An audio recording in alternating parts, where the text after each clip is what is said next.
इधर मैया भवानी बुरी तरीका से विलाप कर रही हैं। सभी संत महात्मा इकट्ठा हो गए, बार बार समझाने की कोशिश की जा रही है, लेकिन भवानी के हृदय में एक बात नहीं सुन रही। अगस्त ऋषि का आगमन हुआ, बोले मां धैर्य धारण करो। जिस पिता ने जन्म दिया अगर उसके हाथों से पुत्र की गति हुई तो कोई गलत नहीं हुआ, धोखा हुआ। भवानी नहीं सुन रही, रूठ गई।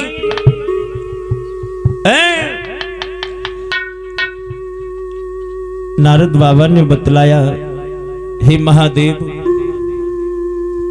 जी मैया पुत्र के विरह में रो रही है, जाके आंसू पोंछो।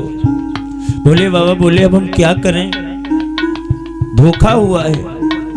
बोले महाराज इसको जीवित करो, सर नष्ट हो गया। आहा।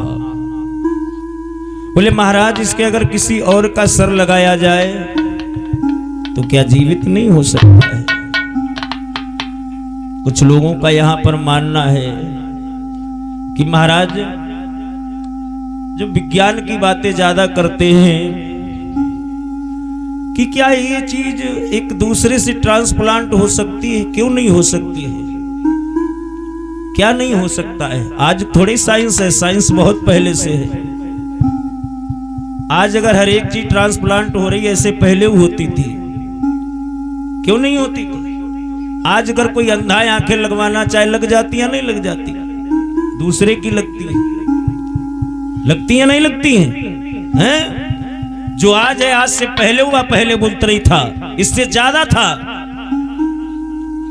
महाराज आज दूसरे का रक्त दूसरे के चढ़ा दिया जाता है, दूसरे का हाथ दूसरे के लिए लगा दिया जाता है। ऐसा आज से नहीं, बहुत पहले से हुआ, लेकिन हम लोग सोच रहे हैं कि हमने बड़ी उन्नति की है, हैं? मेरे गुरुदेव जी एक भजन गाया करते हैं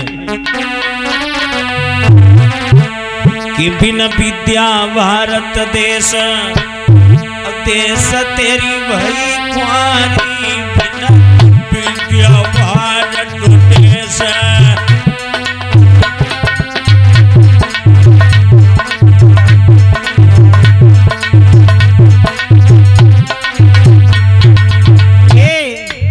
आज विद्या से जो हीन है वो विद्वान बन रहे हैं, क्यों? कहते कि आज तो कुछ नहीं, पहले आज तो बहुत है, पहले कुछ नहीं था। सोचो, ग्रामोदय टेलीफोन देख के लोग होती लवलीन। आज मोबाइल देख करके लोग ये कहते कि हमने बड़ा विकास कर लिया, और सही बात है, मोबाइल में दूर दरार से लोग देखते एक दूसरे को, लेकिन आज से पहले क्या था?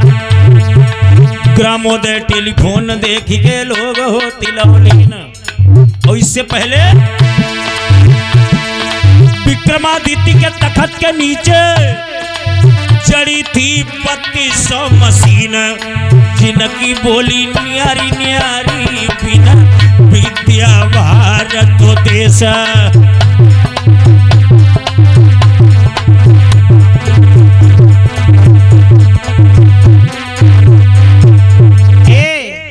आज लोग कहते हैं कि लेकिन आज से पहले विक्रमादित्य के तखत के नीचे 3200 मशीनें जड़ी हुई थी, जो हर देश की, हर प्रांत की एक एक बात बताया करती थी। इससे पहले भी विज्ञान थी। और सुनो, लिखा, कोई पुल जब बनता देखे लोग करे अफसोस।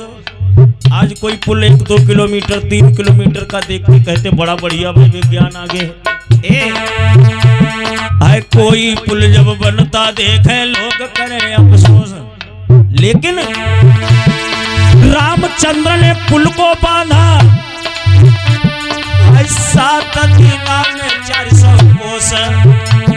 उतर गई जब सेना सारी, बिना विद्या भारत देश।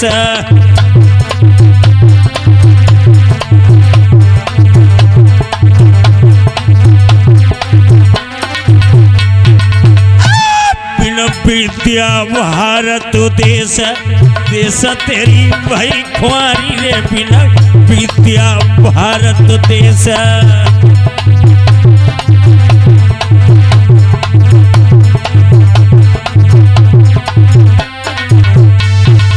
आज से पहले रामचंद्र जी का जो पुल बनाया गया था 7 दिन में नल नील की कृपा से 400 कोस बन गया। छोड़ो वो बात काल्पनिक आप लोग मानते हो, लेकिन आज से विज्ञान बहुत पहले की जो पुल बने हुए वो आज भी मौजूद हैं। आज बनते वो आज ही टूट जाते, इससे पहले विज्ञान मजबूत थी।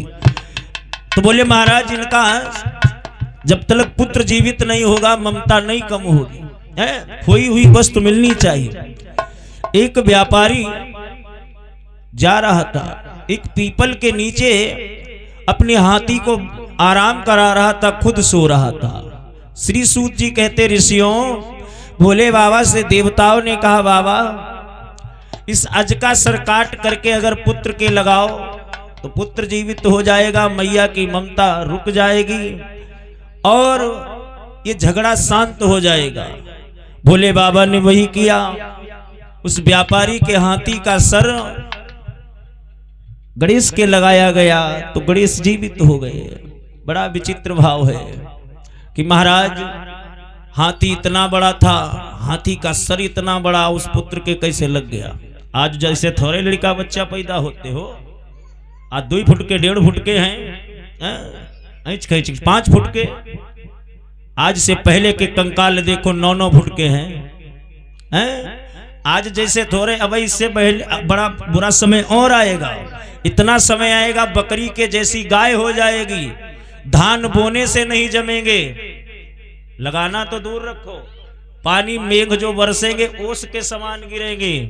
हैं अब पेड़ इतने बड़े होंगे जितना बड़ा झपुला का पेड़ होता उसके नीचे सब विश्राम कर लेंगे। महाराज ऐसा समय आगे आने वाला है, हैं? तो महाराज पहले के शरीर के आकार भी बहुत बड़े थे और बड़े नहीं थे तो महाराज इतना बड़ा काम कैसे कर ले, उदाहरण देने का समय नहीं है। तो महाराज उसका सर लगाया गया जो वृतांत मिला है। थोड़ी देर के बाद व्यापारी जगा तो उसका हाथी का सर गायब है, हाथी मरा पड़ा है। अब व्यापारी रोने लगा। जब पता चला कि भोले बाबा ने सर काट लिया, व्यापारी भोले बाबा के सामने गया।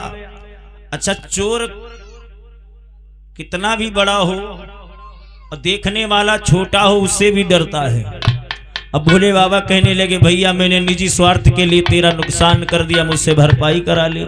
तो व्यापारी बोलो महाराज कि मेरे धंधा को ये साधन था तो तुमने नाथ मिटाया है, अब कहाँ जाए और कहाँ करें ये कैसी तुम्हारी माया है भोला कैसी तुम्हारी।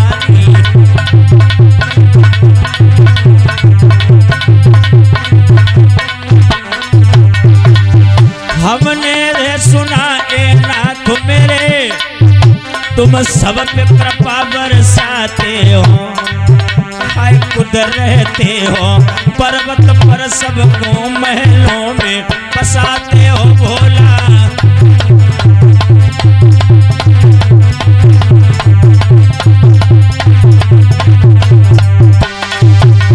अरे महाराज हमने सुना है कि तुम सबको देते हो लेकिन मेरा तो ले लिया। अब भोले बाबा से कहा महाराज हमारा परिवार कैसे चलेगा, कैसे हुई है गुजर हमारी।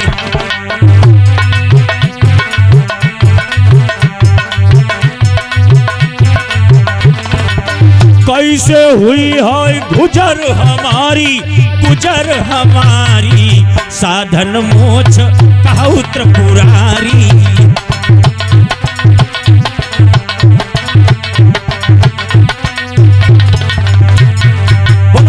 कैसे गुजारा होगा। तो भोले बाबा बोले भैया अब हम तेरा गुजारा, बोले हाँ। तो भोले बाबा ने कहा जाओ हम तुम्हें वरदान देते हैं, आज से तुम्हारा जो कार्य है वो बदल जाएगा। आज से तुम यातायात का काम बंद कर दो और सुंदर तिल ढूंढूं सुत जाई, सुंदर तिल ढूंढूं सुत जाई। सुंदर तिल ढूंढऊ सुत जाई कोल्हू में डारी के करऊ पेराई।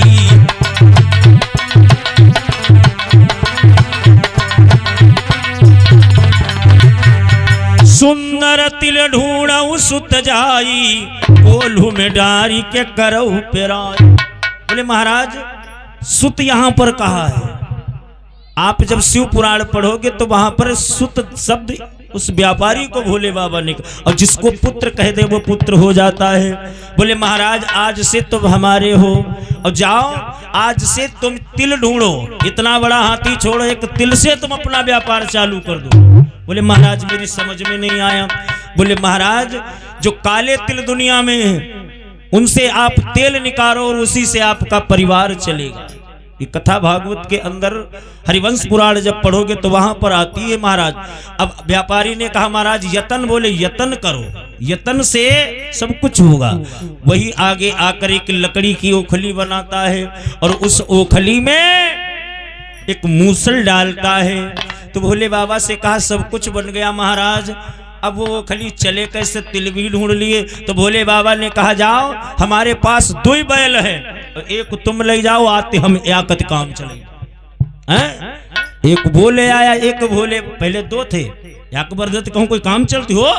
एक बैल भोले बाबा के पास है, एक उसको दे दिया, वो उससे उखल में बांध देता है, जिससे महाराज वो धीरे धीरे अपना व्यापार चलाने लगा। उसी को शिव से जन्मी तेल प्रजाति,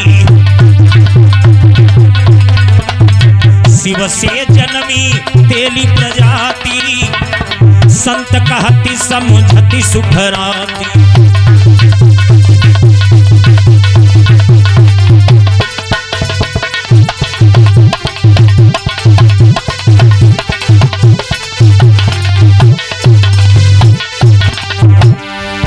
हो हरि अनंत हरि कथा अनंता, हरि अनंत हरि कथा अनंता, कहीं सुनई बहु विधि सब सत्ता।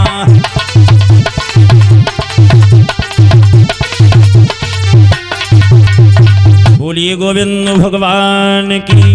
वहीं से तेली वंश चला है जो महाराज आज भारत में धीरे धीरे 14 करोड़ के ऊपर हो गया है।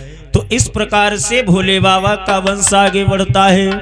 वही भोले बाबा के आगे वंश में महाभारत के योद्धा प्रकट होते हैं। बोलिए भूतनाथ भोले बाबा की।